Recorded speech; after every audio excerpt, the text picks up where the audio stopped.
네, 오늘은 여러분들 혈색이 더 좋은 것 같습니다. 오늘 점심때 아마 고기가 나온 것 같아요. 네, 추운 일기에 특별히 건강 주의하시기 바라고요. 자, 오늘은 이 사울에 대해서 우리 한번 말씀을 나누고 은혜 받기를 원합니다. 사울은 미스바에서 제비 뽑기로 선택이 된 이스라엘의 초대 왕이죠. 우리나라의 초대 대통령은 누굽니까? 네? 이승만 대통령이죠. 여러분, 이승만 대통령이 초대 대통령이었는데 미국이 그 이승만 대통령 때문에 아주 골머리를 앓았어요.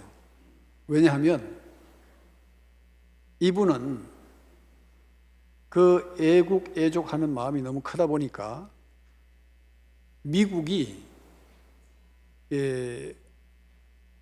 한국을 대할 때에 대등한 입장에서 대하지 않는 것에 대해서 굉장히 불만을 갖고 있었어요. 그래가지고 굉장히 그 소신 있게 자기의 뜻을 밝히고 또 한미 동맹을 할 수밖에 없도록 이승만 대통령이 그렇게 했죠. 그리고 거제도 포로 수용소 그 미국과 협의 없이 인민군들, 포로들 그 북한으로 돌아갈 사람 돌아가고 남한에 남을 사람 남으라 하면서 일방적으로 풀어줘 버렸죠. 그래서 사실은 미국에서 이승만 대통령을 암살하려고까지 했다는 그런 얘기가 있어요. 그 정도로 굉장히 민족주의자, 또 나라를 사랑했던 분인데, 이 초대 왕 사울 역시 왕이 된 뒤에 그런 마음이 아니었겠습니까? 그래서 사울의 왕정 초기와 후기는 상당히 대조가 되는데, 초기에는 매우 용맹해서 그 전쟁에서 승리를 이루었고, 그러나 후반기에 들어가면서 결국 하나님과 멀어지면서 나중에는 비참한 최후를 맞게 된 것을 우리가 잘 알고 있습니다. 사실 사울은 대단히 준수한 자였고 효자였고 굉장히 겸손한 자였습니다. 그래서 오늘 본문 9장 2절에 보면 자, 9장 2절에 보니까 기스에게 아들이 있으니 그의 이름은 사울이요 어떤 소년이다? 준수한 소년이다 이렇게 되어 있어요. 근데 그 성경의 그 단어를 찾아보니까 이게 토브란 단어를 쓴 거예요. 창세기 1장에 나온 하나님께서 좋았더라 했을 때에 토브란 단어를 썼거든요.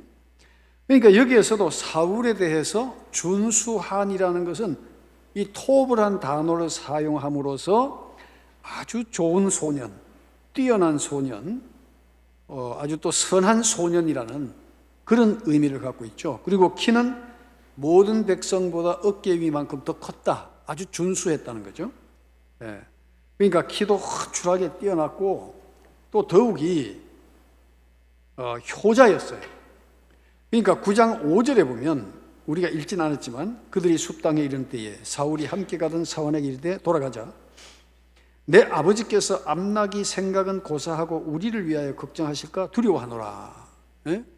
아버지가 우리를 보내놓고 그 짐승보다 우리 때문에 더 걱정할 것 같으니까 우리가 돌아가자 할 정도로 그 아버지에 대하여 아주 그 효를 하는 그런 마음을 가진 자였다는 거죠. 뿐만 아니라 주의 종에게 예를 갖출 줄 아는 사람이었다. 예를 갖출 줄 아는 사람. 9장 7절에 보면 사울이 그의 사원에게 이르되 우리가 가면 그 사람에게 무엇을 드리겠느냐? 주의 종에게 가면 우리 주머니에 먹을 것이 다하였으니 하나님의 사람에게 드릴 예물이 없도다 무엇이 있느냐 하니. 그래서 이 사원, 자기 사원에게 그래도 주의 종을 만나는데 어떻게 빈손으로 가겠느냐? 예? 그 예물이 없다. 자, 이렇게 부모에게뿐만 아니라 주의 종에게도 예를 갖추며 자신 내 사환의 얘기에도 귀를 기울일 줄 아는 훌륭한 인격자였어요. 그러니까 자기 사환의 이야기도 귀담아 듣는, 소홀히 여기지 않는 사람이었어요. 그래서 9장 10절에 보면 사울이 그의 사환에게 이르되 내 말이 어떻다? 옳다, 가자 하고 그들이 하나님의 사람이 있는 성읍으로 가니라. 자, 그래서 이 자기 사환의 얘기지만, 야, 이 자식아, 네가 뭘 알아? 에? 그게 아니라 네 말이 옳다. 우리 주의 종에게 한번 찾아가서 뵙도록 하자. 에? 뿐만 아니라 이 사울은 성령이 충만한 은혜를 경험한 사람이었어요. 그래서 10장 10절에 보면 그들이 산에 이를 때에 선지자 무리가 그를 영접하고 하나님의 영이 누구에게 임했어요? 사울에게 크게 임함으로 그가 그들 중에서 예언하니 그랬어요. 그러니까 한때 성령 충만하고 은혜 받았다 이게. 여러분 다 한때 은혜 받았죠? 자, 그러면 여기서 이 사울도 성령 받았어요. 그 예언도 했어요. 네. 그런데 그의 말년이 왜 그렇게 비참하게 됐느냐? 우리가 신앙이라 하는 것은 정체될 때에 문제가 생기는 거예요. 이만하면 됐다. 나 이제 구원 받았으니까. 내 생각대로 그런다고 하나님께서 어떻게 하시려고? 굉장히 위험한 생각. 그리고 우리가 신앙생활 속에서 회개가 없는 것은 가장 위험하다고 그랬죠. 사람이 회개하지 않으면 어떻게 된다고요? 회개하지 않으면. 신앙생활하는 그리스도인이 회개가 없으면 어떻게 된다고요? 예? 따라해 봅시다. 뻔뻔스러워진다. 왜? 죄를 죄로 여기지 않으니까. 그러니까 뻔뻔스러워지는 거예요. 예수 믿으면서도. 그러니까 자기 잘못을 모르는 사람이에요. 굉장히 심각한 문제예요. 그러니까 사울이 처음부터 그랬던 건 아니다는 거죠. 다 처음에는 은혜 받고 효자고 주의 종을 대할 줄도 알고 아주 준수한 사람이었어요. 자, 인간적으로 모든 조건을 갖춘 훌륭한 사람으로 100점짜리 인생이었고 성령을 체험한 사람이었습니다. 그런데 아무리 외적으로 뛰어난 조건을 갖춘 도덕적 신앙이라 해도 지속적으로 하나님이 함께 하시는 신앙이 없으면 인간의 모든 조건은 오래가지 못한다는 사실을 보여주는 거예요. 여러분, 이게 참 저도 그렇지만 같이 신학을 공부한 친구들이 있어요. 다 처음에 목사 안수 받을 때는 참 감격하고 하나님 평생의 이 일을 가면서 주님 앞에 헌신하겠습니다. 그러면서 우리가 즐겨 부른 찬송이 아골골짝 빈들에도 그 찬송 막 불러. 근데 세월이 지나니까 양갈래 길이 생기더라고요. 양갈래. 어떤 사람 끝까지 하나님 앞에 충성하는 거 하면은 어떤 사람은 또 달라진 거예요. 자기 관리가 안 되면 안 된다. 우리 그리스도인들은 자기 관리가 돼야 된다. 자, 사울에 대한 가장 가슴 아픈 성경의 기록이 바로 이거죠. 사무엘상 16장 14절에. 자, 이거 한번 봅시다. 중요한 말씀이니까.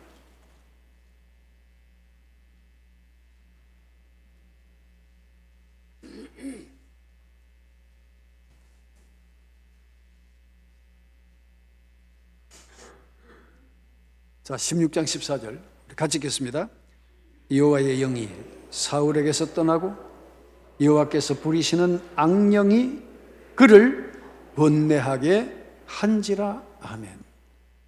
여러분, 이 말씀을 볼 때는요, 우리 안에 아이고 참 무섭다 그런 생각이 들어야 돼요.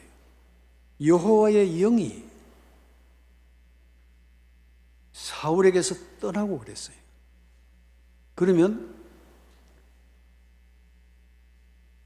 떠났다는 건 뭘 의미하죠? 떠났다는 거는? 그러면 여호와의 영이 떠나기 전에는 어떻게 했다는 거예요? 함께 했다는 건 아닙니까? 그렇죠? 그러면 여호와의 영은 우리가 죄를 지을 때 그분은 떠날 수도 있다는 거예요. 그리고 이 참 중요한 말씀이에요. 나는 뭐 한번 성령 받았으니까 뭐 언제나 죽을 때까지 성령이 나와 함께 하신다. 여러분 착각하시면 안 돼요. 여호와의 영이 사울에게서 떠나니까 그 자리에 뭐가 맡겨졌어요?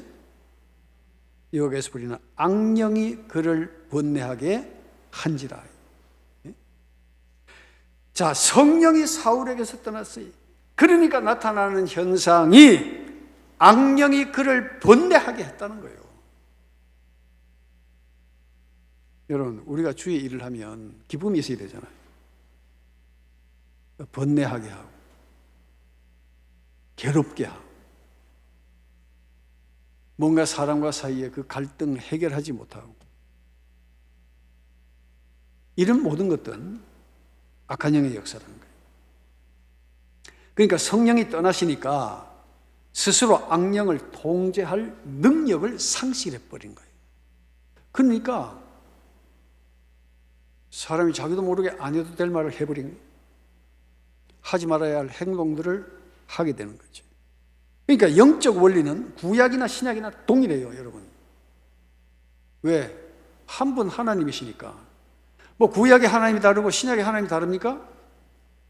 그거는 아주 잘못된 거예요. 구약의 하나님과 신약의 하나님이 다르다는 것은 아주 잘못된 생각이에요. 하나님은 영원히 동일하신 줄로 믿습니다. 그러니까 우리가 예수님 믿는 거 아니에요. 진리이기 때문에. 이건 변하지 않기 때문에. 하나님이 무슨 마음이 뭐 이랬다 저랬다 배추전 뒤집듯이 변할 것 같으면 우리가 어떻게 그 하나님을 믿어요? 그게 어떻게 진리가 될 수 있냐고. 그건 안 되는 거예요. 하나님은 일향 미쁘시다고 그랬어요. 변함이 없어요. 그런데 문제는 누가 변하죠? 누가 변합니까? 내가 변하지. 네. 그 대단히 중요한 거예요. 자, 히브리서 6장 4절 말씀 한번 보겠습니다.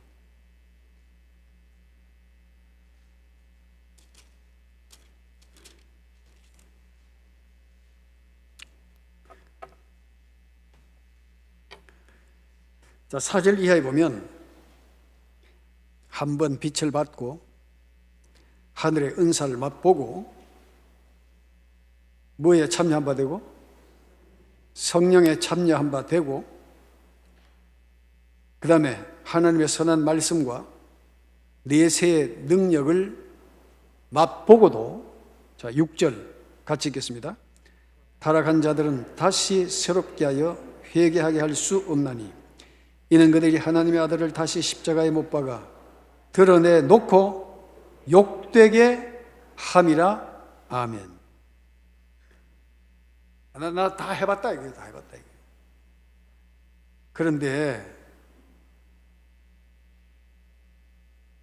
자신이 어떤 존재로 바뀌었는지를 모르는 거예요. 네. 자, 한 번 빛을 받고 하늘의 은사를 맛보고 성령에 참여한 바 되고, 다시 말하면 우리말로 하면 한때 나도 은혜 받았다 이거죠. 자, 그러니까 예수님께서는 어떻게 말씀하셨어요? 마태복음 7장 21절 이하에서 뭐라고 그랬죠? 예수님께서 나더러 주여 주여 하는 자마다 다 천국에 들어갈 것이 아니요 그랬잖아요. 누가 말씀하셨어요? 바울이 말했어요? 네? 예수님이 하신 말씀이에요. 예수님이 하신 말씀을 거부할 능력이 있습니까? 다만 하늘에 계신 내 아버지의 뜻대로 행하는 자라야 들어간다는 거예요. 그러니까 신앙과 행위를 분리하면, 신약과 구약을 분리하면, 율법과 복음을 분리하면 그 자체가 이미 잘못되어 버린 거예요. 그러니까 주의 말씀, 여러분 그냥 듣기만 하라고 주신 말씀이 아니라, 믿는다는 것은 뭘 말합니까?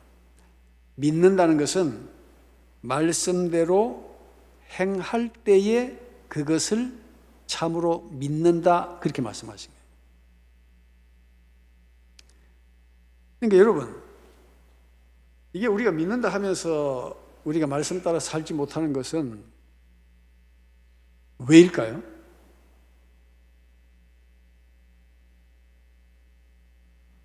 믿는다 하면서 말씀 따라 살지 않아요. 그럼 그건 뭘 말해요? 그거는 죽은 믿음이죠.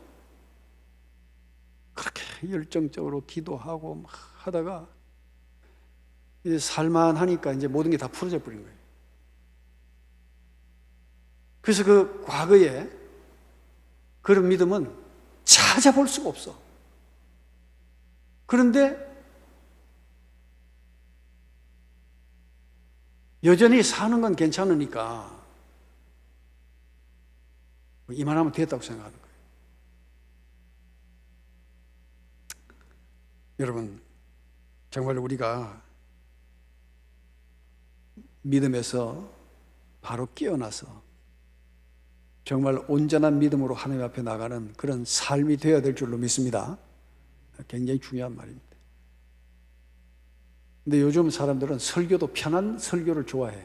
여러분, 이미 성령 체험하고 은혜 받았죠? 됐습니다. 여러분, 걱정하지 마십시오. 어떻게 살든 이미 호적에 올라갔는데 구원받지 않겠습니까?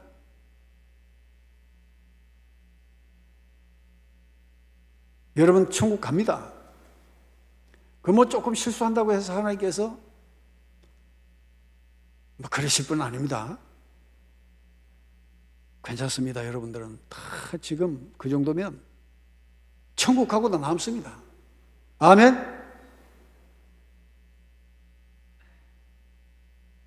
노멘?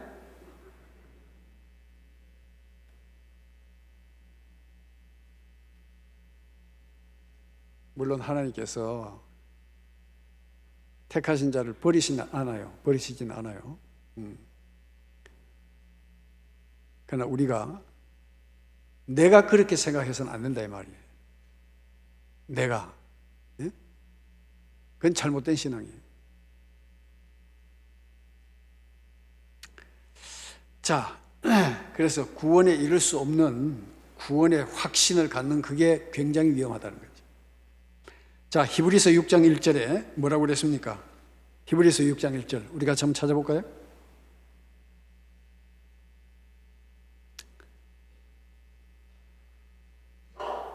같이 읽어보겠습니다. 그러므로 우리가 그리스도의 도의 초보를 버리고 죽은 행실을 회개함과 하나님께 대한 신앙과 이렇게 말하고 있어요. 이 히브리서는 예수님 십자가 이후에 쓰여진 책이죠. 죽은 행실을 회개하라는 거예요. 죽은 행실을. 너 믿는다 하면서도 너 안 바뀌었잖아. 너 믿는다 하면서도 말씀대로 안 살잖아 지금. 응? 그러니까 그 죽은 행실을 회개해라 이거예요. 그리스도의 도의 초보를 그 버려라. 예? 내 과거에 내가 은혜 받았는데, 내가 한때 성령 충만했는데 그 버려라는 거예요. 그 지금이 중요하다는 거예요. 그래서 에베소서 5장 18절에 보면 뭐라고 되어 있습니까? 술 취하지 말라. 이는 방탕한 것이니 오직 뭐요? 성령으로 충만함을 받으라. 성령으로. 자, 충만하게 되라 이 말인데, 프레루스테라고 하는 말인데, 너희는 충만하게 되라. 그런데 이것이 복잡한 얘기 좀 할게요. 2인칭 복수 수동태 현재 명령형입니다. 뭐라고요?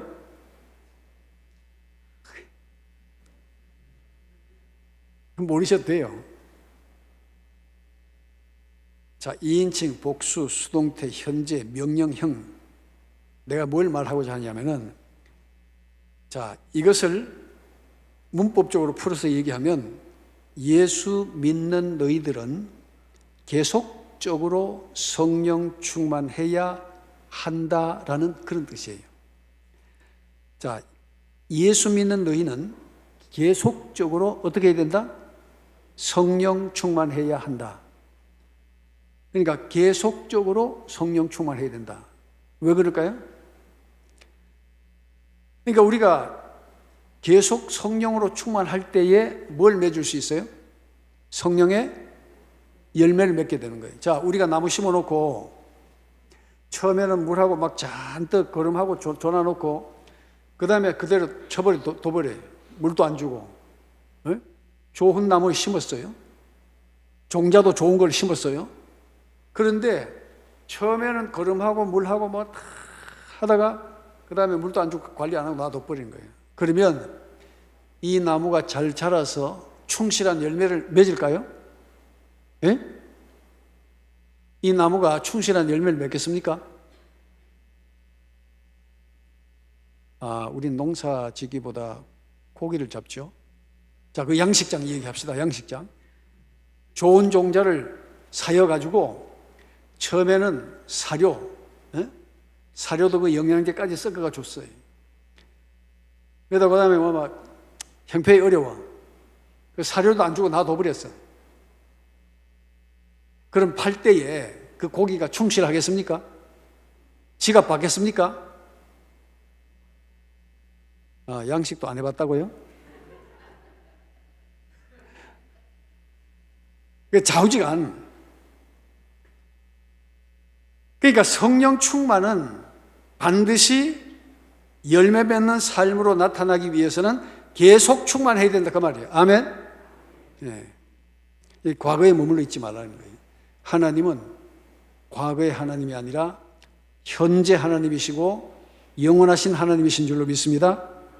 그래서 야고보서 2장 26절에 보면 영혼이 없는 몸이 죽은 것 같이 행함이 없는 믿음은 죽은 것입니다. 그래서 이게 죽은 믿음의 특징이 뭐냐 하면 고집입니다. 고집. 뭘 하면 자기가 기준이 돼. 내가 할 때는 그래 안 했는데 왜 지금 그래 하냐 이거야. 예? 그러니까 항상 과거에 머물러 있어요. 내가 할 때는 안 그랬는데 왜 그러냐 이게 지금은. 자, 이 프로그램을 운영하는데 전에는 이래 했는데 왜 지금 이래 하냐 이거야. 아니 세상이 바뀌고 사람이 바뀌고 환경이 바뀌는데 어떻게 맨날 그 자기 원하는 방식, 자기 했던 방식으로 합니까? 그렇죠?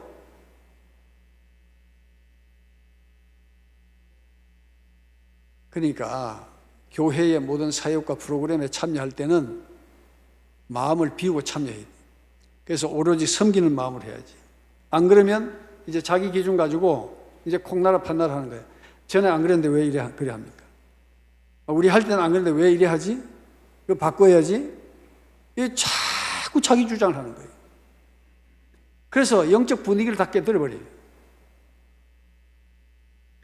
그러니까 우리가 섬김과 봉사라고 하는 것은 정말 그 환경과 그 수준과 그 위치에 맞는 일을 하는 거예요. 진리 안에서. 그러니까 간섭하는 자가 아니라 섬기는 자가 되어야 될 줄로 믿습니다. 섬기는 자가 되어야 돼요.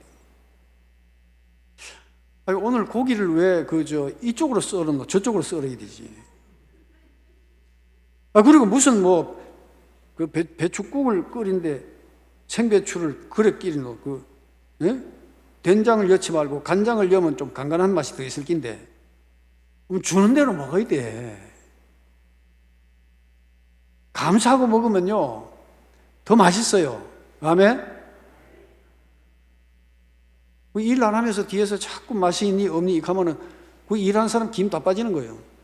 응? 지금은 그런 부위가 없으니까 내가 이렇게 소리를 하지. 저 천안의 그 삼거리 어느 교회는 그러더라고요. 꼭 일도 안 하는 사람이 뒤에서 잔소리 하는 거예요. 그 일하는 사람 얼마나 귀해. 예? 다 힘들어가지고 다 안 하려고 그러는데, 위에서 기도해주고, 아이고, 수고 많지요. 예? 그 의자라도 하나 이렇게, 이렇게 정리해주고 말이지. 바닥 청소라도 해주면서, 아이고, 수고해줘서 너무 고맙다고. 이 교회 분위기가 이리 돌아가야 되는 거 아니에요?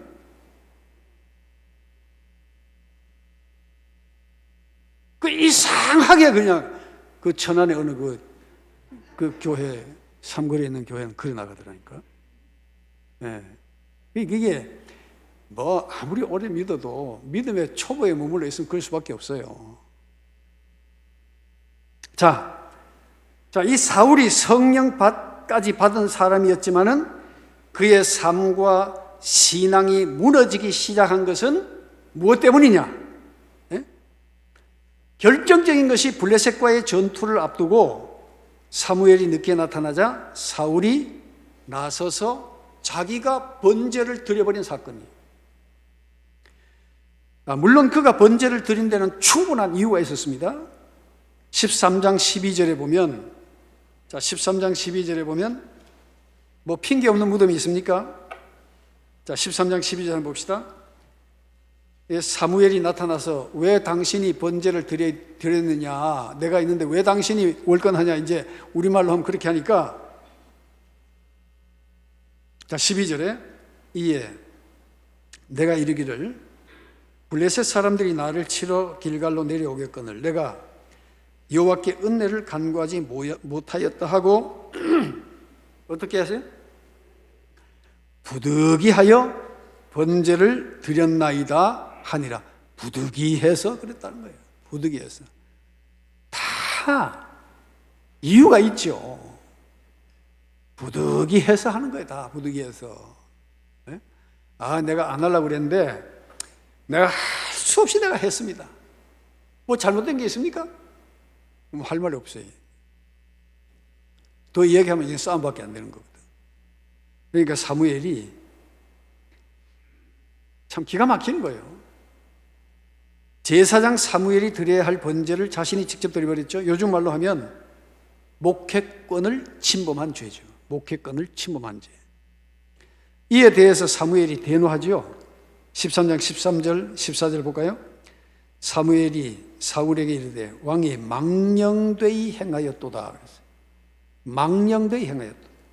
왕이 왕의 하나님 여호와께서 왕에게 내리신 명령을 지키지 아니하였도다.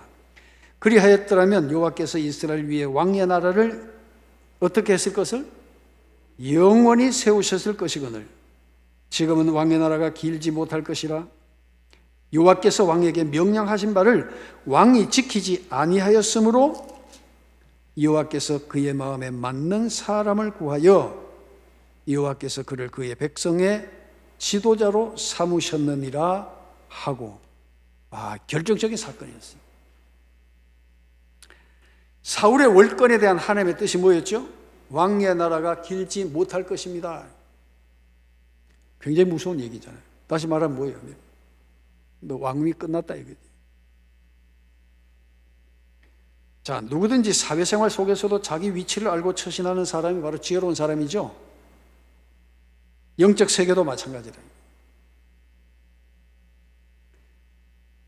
그러니까 지혜롭게 말하고 행동하는 사람, 바로 지혜자가 되어야 된다. 우리 예수 믿는 사람, 예수 믿는 거 중요해요. 그죠? 잘 사는 것도 중요하지만 특히 교회 지도자는 지혜를 구하는 기도를 많이 하셔야 돼요. 지혜가 있어요. 그래서 때와 장소를 분별할 줄 알고 앉고 일어섬과 오고 가는 것을, 그리고 자기 위치를 아는 자가 되어야 된다. 자, 이스라엘 백성들의 출애굽 여정 가운데 모세를 괴롭혔던 인물이 있었죠. 모세는 하나님께서 이스라엘의 지도자로 세우셨습니다. 그런데 고라와 그 일당들이 모세의 권위에 도전했어요. 민수기 16장 3절에 보면 그들이 모여 모세와 아론을 거슬러 그들에게 이르되 너희가 분수에 지나도다. 회중이 다 각각 거룩하고 여호와께서도 그들 중에 계시거늘 너희가 어찌하여 여호와의 총회 위에 스스로 높이느냐? 그러면서 이 고라와 그 일당들이 모세와 아론을 막 공격하는 거예요. 자, 어찌하여 여호와의 총회 위에 스스로 높이느냐? 맞는 말이에요? 맞는 말입니까? 맞는 말이에요?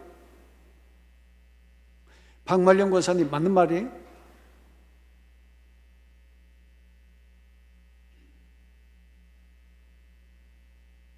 모세는 한 번도 자기를 높여본 적이 없는 사람이에요. 그렇죠? 하나님께서 모세를 지도자로 세울 때에 계속 뒷공문이 뺀 사람이에요. 하나님, 그런 걸 내인데 맡기시면 내가 알아서 잘 할 겁니다. 저를 시켜주십시오. 한 번도 그런 적이 없어요. 그리고 자기는 한없이 부족한 사람이라고 생각했어요. 자기는 말주변도 없고 능력도 안 되는 사람이라고 그랬어요. 아론도 마찬가지예요. 하나님께서 지명하여 세우셨을 뿐이죠. 근데 이 고라와 그 일당들은 야, 왜 너가 총회 위에 스스로 높이는? 예? 이 막 도전하는 거예요.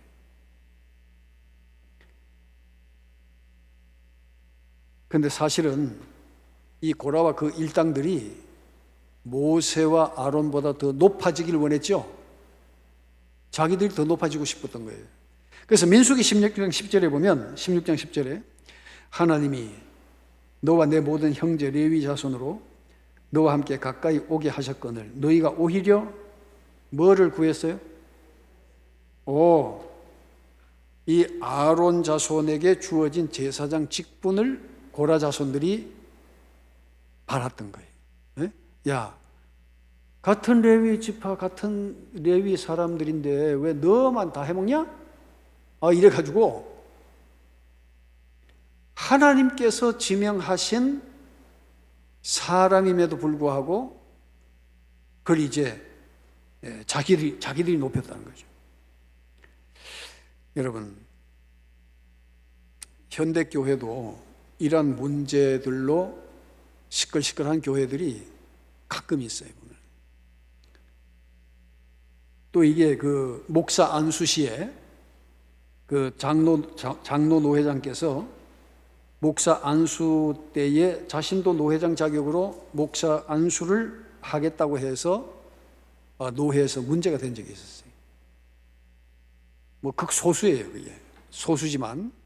그래가지고 신학이라든지 이런 어떤 것들, 그 교육이라든지 이런 과정을 다 거치지 않고 어떻게 목사에게 안수를 하느냐, 이래가 또 젊은 목회자들은 그냥 또 그 기수에서는 안수 안 받겠다고 또 다 취소해버리고 하여튼 현대교회가 여러 가지 문제를 안고 있어요.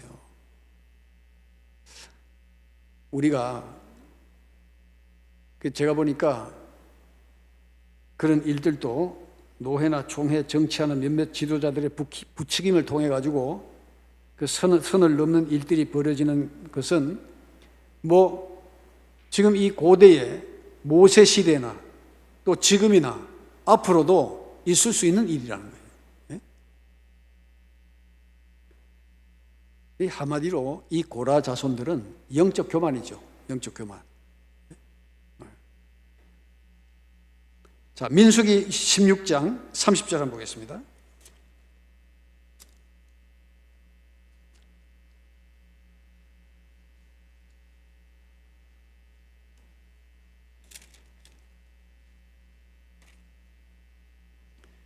자, 민수기 16장 30절.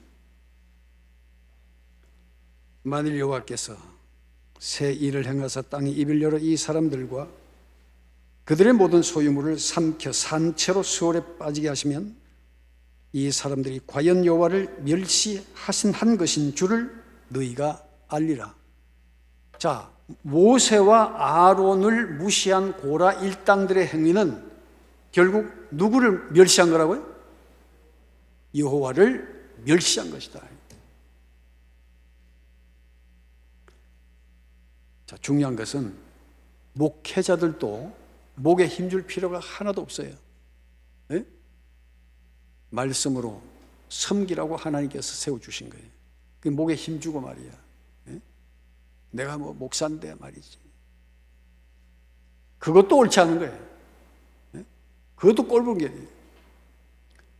그러니까 하나님께서 우리에게 주신 그 직분을 따라 자기 위치에서 그저 겸손하게 최선을 다해서 우리가 섬기는 것밖에 없어요. 예? 목에 힘주고 막 그런다고 뭐 자기가 높아집니까? 목회자들 중에서도 간혹은 아주 상식이 없는 그런 행동을 하는 사람이 있고, 최근에는 또 간첩도 있대. 간첩. 이 간첩다 사건에 보니까 또 목회자가 또 연관되어 있어요. 기가 막히네 세상이. 여러분, 우리 각자가 각자의 위치에서 하나님의 주신 말씀을 따라 겸손히 섬기는 자가 되어야 될 줄로 믿습니다. 네? 현대사회는 별 희한한 꼴을 다 봐요. 그런 걸 보고 배우면 안 돼 절대. 네? 네, 우리는 항상 어떤 위치에서든지 하나님 앞에 겸손한 자가 되고 그리스도의 몸된 교회를 위해서는 충성하는 자가 되어야 될 줄로 믿습니다. 네. 그래서 신앙 세계에서 영적 교만보다 더 무서운 것이 없어요. 왜냐하면 고라와 그 일당들은 그것이 하나님 앞에 죄됨을 절대로 인정하지 않았어요. 잘못됐다고 생각을 안 한 거야. 그러니까 끝까지 갈 때까지 간 거지. 그러니까 이 사람들이 과연 여호와를 멸시한 것인 줄을 너희가 알리라. 그래서 유다서 1장 11절에 보면 뭐라고 되어 있습니까? 유다서 1장 11절에 화 있을진저 이 사람들이여 가인의 길에 행하였으며 싹을 위하여 발람의 어그러진 길로 몰려갔으며 고라의 무엇을 따라? 폐역을 따라 멸망을 받았도다. 그렇게 기록하고 있어요. 자, 화 있을진저 이 사람들이요. 가인의 길. 네? 가인의 길은, 가인은 무엇 때문에 저주를 받았어요? 예배를 무시한 거예요. 예배. 그렇죠? 예배를 소홀히 한 거예요. 그 다음에 발람. 이 발람은 무엇 때문에 어그러진 길 갔죠?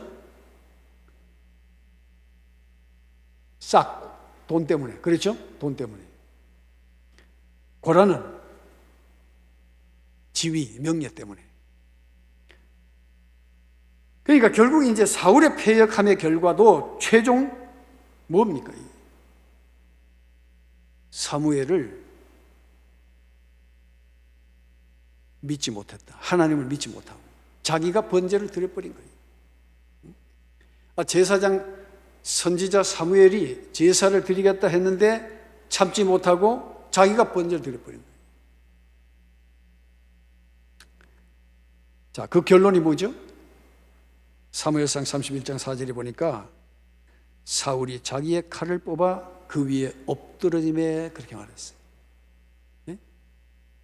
31장 4절 하반절에 사울은 스스로 목숨을 끊고 말았다. 가룟 유다의 죽음도 그러하죠. 네? 배신의 결과 예수님 팔아먹어 버렸잖아요. 자, 이 사울의 죽음은 단순히 사울 자신만의 죽음으로 끝난 것이 아니라 세 아들 요나단, 아비, 나답, 말기, 수아까지 한날 한시에 다 죽어버립니다. 여러분, 지도자라고 교만할 거 하나도 없어요. 겸손해요. 우리는 다 하나님 앞에 다 종인 줄로 믿습니다. 하나님 앞에 섬기는 자예요. 목회자는 말씀과 교육과 가르침을 통해서 최선을 다해서 섬기는 거예요. 또 장로, 권사, 집사, 각자의 그 역할 속에서 섬기는 거예요. 그럴 때 하나님께서 귀히 여기시고 또 바울이 디모데에게 말한 것처럼 집사의 직분을 잘한 자들에게는 아름다운 지위를 준다고 해요. 하나님께서 우리에게 주시는 그 아름다운 지위는 과연 무엇일까요? 아마 우리가 생각하지 못했던 놀라운 것을 하나님은 준비하고 계시는 줄로 믿습니다. 기도하겠습니다. 하나님 아버지, 인간적으로 빼어나고 효자였으며 주의 종에게 예를 갖출 줄 아는 사람 사울이었지만, 문제는 여호와의 영이 사울에게서 떠나고 여호와께서 부리는 악령이 그를 번뇌하게 한지라 함이 바로 그에게 결정적이었던 전환기였음을 우리가 다시 한번 돌아봅니다. 하나님, 내가 한때 성령 받은 것으로 만족하지 않게 하시고 날마다 성령 충만하여 하나님의 뜻을 따라 쓰임받는 주의 백성 되게 하시고 일꾼 되게 하여 주시옵소서. 그리하여 주님 앞에 마지막 섰을 때에 착하고 충성된 종, 신실한 종아, 내가 너를 사랑하노라. 내가 너에게 생명나무의 열매를 너에게 주노라고 참으로 주님으로부터 칭찬받는 그리스도인의 삶이 되게 하여 주시옵소서. 감사하며 거룩하신 예수 그리스도 이름으로 기도드리옵나이다. 아멘. 네, 우리 찬송가 595장 부르겠습니다.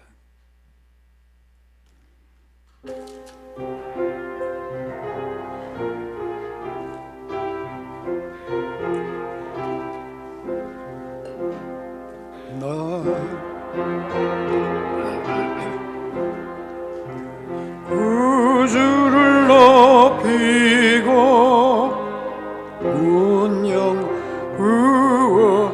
얻도록 잘 인도함이라.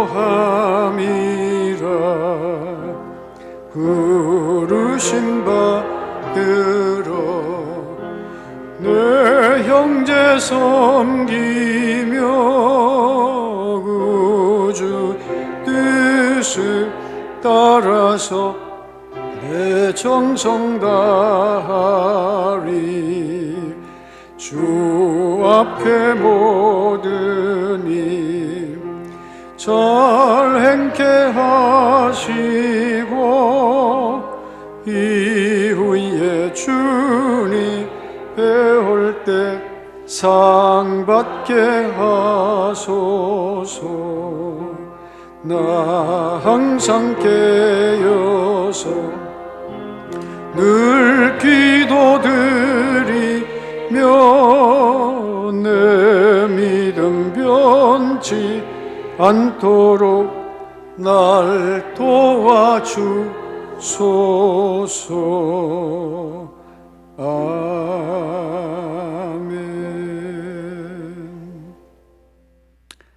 예, 피택자를 위해서 특별히 여러분 기도해 주시고, 이제 월삭 새벽 기도회가 이제 2월 1일 수요일 처음 모이는데, 또 여러분 정말 우리가 모여서 또 한 달을 주님 앞에 드리며 무엇보다도 자라는 세대들을 위해서 우리가 함께 기도할 수 있기를 바라고요.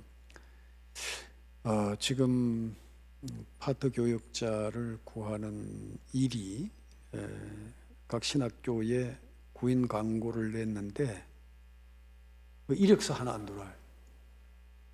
그리고 이제 좀 이렇게 진주나 이 마산의 큰 교회 분들과도 이렇게 대화를 해보니까 사람이 없대. 그 신학생은 있는데 일꾼이 없다는 거예요. 그리고 지금 현재 신학교 지원하는 학생들이 급감하고 있어요. 급감하고 있어요. 그래서 이 코로나 이후에 한국교회 방향은 어디로 갈 것인가 상당히 저도 고민을 하고 또 여러 경로로 많은 것을 생각하고 있습니다만은 결국 우리가 할 수 없는 일은 기도할 수밖에 없잖아요. 여러분 위해서 기도해 주시고요. 또 예심 전도 훈련 이게 잘 진행이 되도록 이게 그때의 훈련 받을 때 그 보조하고 돕는 사람들이 있어야 되는데, 이 3년 동안 이 공백이 생기면서 이게 지금 상당히 좀 이렇게 복원하는데 굉장히 좀 힘이 들 것 같습니다만, 환경적으로는. 그러나 또 기도하는 가운데 또 하나님께서 힘 주시면 능히 이 모든 프로그램을 잘 감당할 수 있게 될 줄로 믿습니다. 그래서 꼭 기도해 주시기를 부탁을 드립니다. 자, 우리가 다른 광고 없으시면 우리 일어나서 57장 찬송 부르고 축도로 마치겠습니다.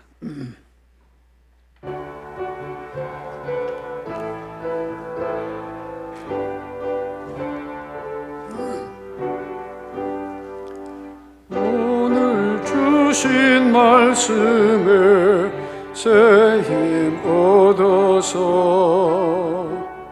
세상으로 나가서 살아갈 때에 나 혼자 힘으로 늘 부족하오니 주여 나를 도우사 승리하게 하소서. 아멘.